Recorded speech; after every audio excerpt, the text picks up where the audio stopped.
Bonjour à tous.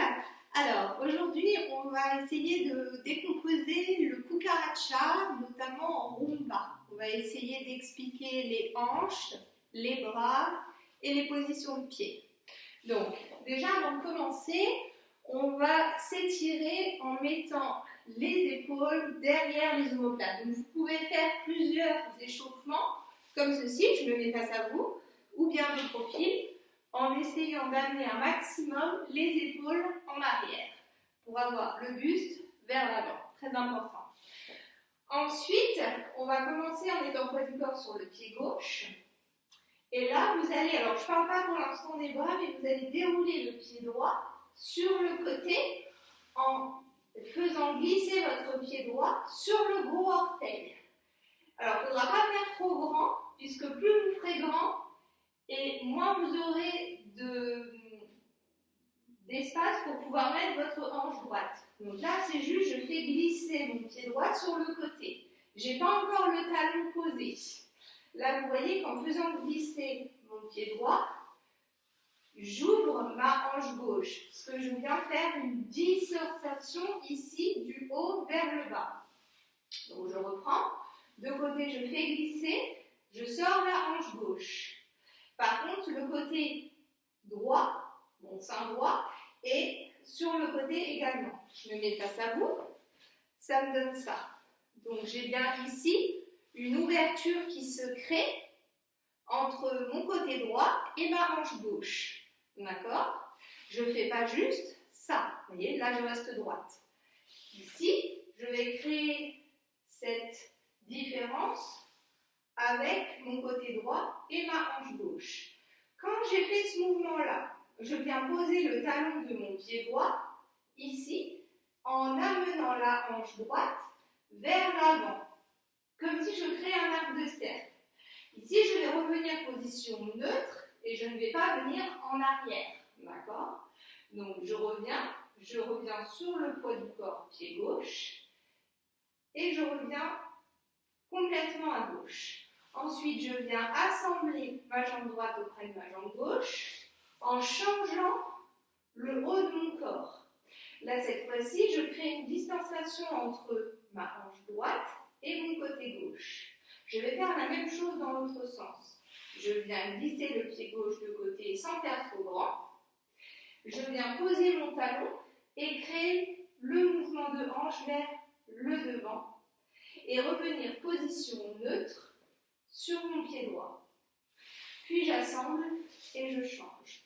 Au niveau des comptes, ça donne 2, 3, 4, 1, je change le poids du corps. Donc 1, c'est là où on a vraiment le changement de poids du corps et de la hanche. Je refais la même chose à gauche. 2, 3, 4, 1. Je le fais face à vous. De côté, pour l'instant, j'ai pas mis les bras. 2, 3, 4, 1. Donc là, je viens changer. 1. On étire dans l'autre sens. Puis la même chose à gauche. 2, 3, 4, 1. Je le refais dos à vous. Et 2, 3, 4, 1. Et 2, 3, 4, 1. Maintenant, pour les bras, je vais dérouler mon bras droit en même temps que je déroule mon pied droit. Pour cela, je vais commencer par le coude qui va venir vers l'intérieur et vers le bas pour ensuite dérouler la main. Et vous voyez, ma main ici est paume vers le haut, en tout cas les 3 quarts. Pour refermer, en même temps que je vais créer le mouvement de hanche à droite, je vais refermer mes doigts pour revenir au centre. Je remonte. 2, 3, 4. Je ne sais pas si vous voyez bien de loin, au niveau des bras, donc je le refais ici. J'ouvre mon bras en venant coude vers le bas. J'ouvre, j'ai ma paume de main qui se situe vers le haut. Et je referme, donc c'est du petit doigt jusqu'au gros doigt. Et je reviens vers moi. Encore une fois, je déroule, paume vers le haut, je referme et je reviens vers moi. Encore une fois, 2, 3, 4. Je reprends. Ici, je déroule. 2, 3, 4. Alors, 4, ici, ouvrez bien votre côté droit et la hanche gauche qui est ouverte également pour que sur le 1, vous puissiez changer. Plus l'amplitude de départ sera grande, plus vous ferez également une grande amplitude par la suite. A l'inverse, plus elle est petite, et moins vous pourrez créer de mouvements par la suite. Tout est dans la préparation. Encore une fois. Et 2, 3, 4, 1. Je refais la même chose sur le côté. Je déroule le coude. 2, paume vers le haut. J'enroule. 3, 4, 1. Comme exercice, vous pouvez vous entraîner à faire juste celui-là, par exemple. Voilà. En déroulant. Ici, c'est de changer l'axe et de jamais être position neutre. Vous devez toujours avoir un appui, soit à droite, soit à gauche. Et je repasse toujours par mon centre.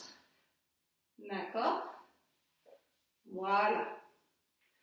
Comme ceci. Très bien. On le refait encore une fois et après on le fera en musique. 2, 3, 4, 1. Et 2, 3, 4, 1. Encore une fois. 2, 3, 4, 1. Et 2, 3, 4. Attention, vous êtes prêts? On va le faire en musique. Je vais compter une mesure et après on commence ensemble. 2, 3, 4, 1. 2, 3, 4. 2, 3, 4. 2, 3, 4. 2, 3, 4. 2, 3, 4. 2, 3, 4. Je me mets face à vous. Attention, on prend. 2, 3, 4 à droite. 2, 3, 4. Et 2, 3, 4. Regardez dans la direction où vous allez. Si vous tendez le bras droit, regardez vers la droite. Allez chercher le mouvement là où vous allez. Et 2, 3, 4. 2, 3, 4. Allez, on tient. On essaie de bien mettre les hanches et les bras.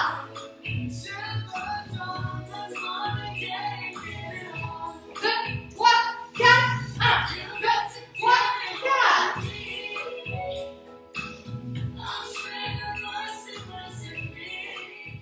Alors, maintenant, un petit exercice avec des accessoires. Vous êtes chez vous, donc je pense que tout le monde a des mouchoirs ou du sopalin chez vous. Donc vous allez prendre 2 feuilles de sopalin. On va essayer de faire un petit peu de ménage. Non, je plaisante.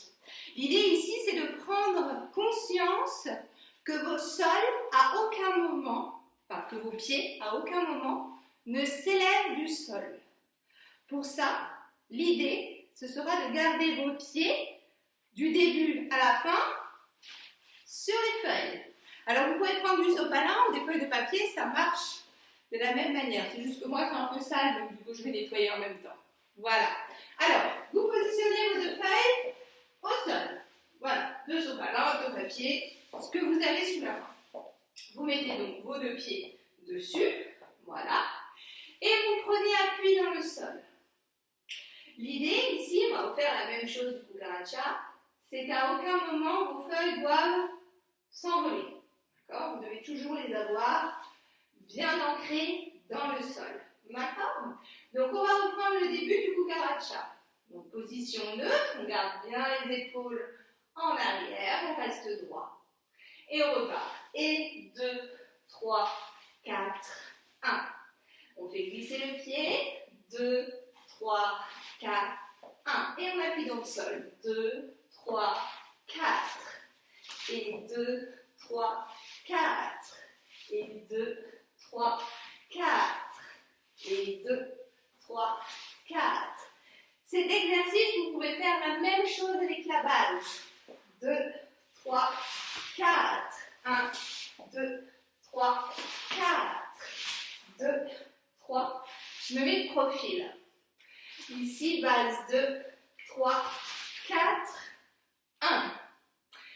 Et non pas, je ne juge personne et je ne vise bien évidemment personne. Et non pas, 2, faux. Je reste à terre. Ici, si j'emmène mon pied droit en arrière pour faire la base, 2, je reste pointé pied gauche. Je ne dois pas lever le pied pour revenir le poser par la suite. D'accord? Donc je refais le mouvement. Et 2, 3, 4. Et je repars. 2, 3, 4. Et 2, 3, 4. D'accord? Voilà. Merci à tous pour ce premier exercice. Ok, pour terminer, maintenant, je vous propose une petite écoute musicale. Toute simple. Je vais mettre une musique de rumba et on va essayer de deviner ensemble quel est le temps 1. D'accord? Petite astuce, au début, on l'entend pas du tout. On entend le 4. Je vous aide.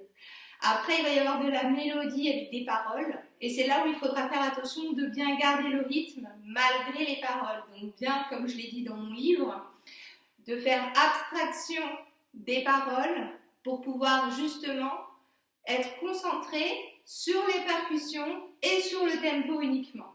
On est parti.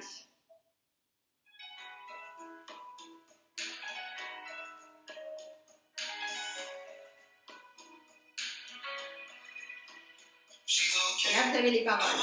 Pas évident. Il faut essayer de faire abstraction de ces paroles. Sachant que le rythme reste le même. Je vais la remettre au début.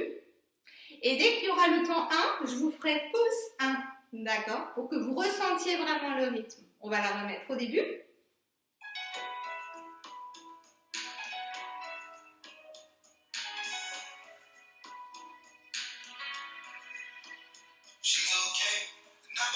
Donc, qu'est-ce qu'on en conclut? Que le 4, ici, est le temps le plus fort.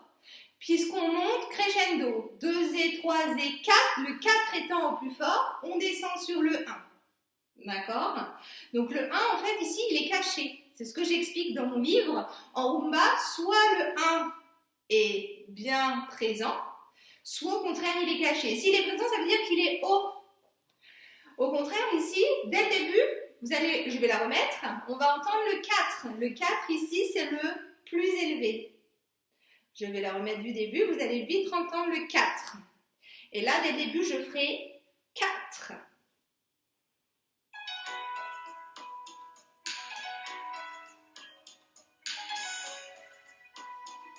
Et après, ça ne change pas.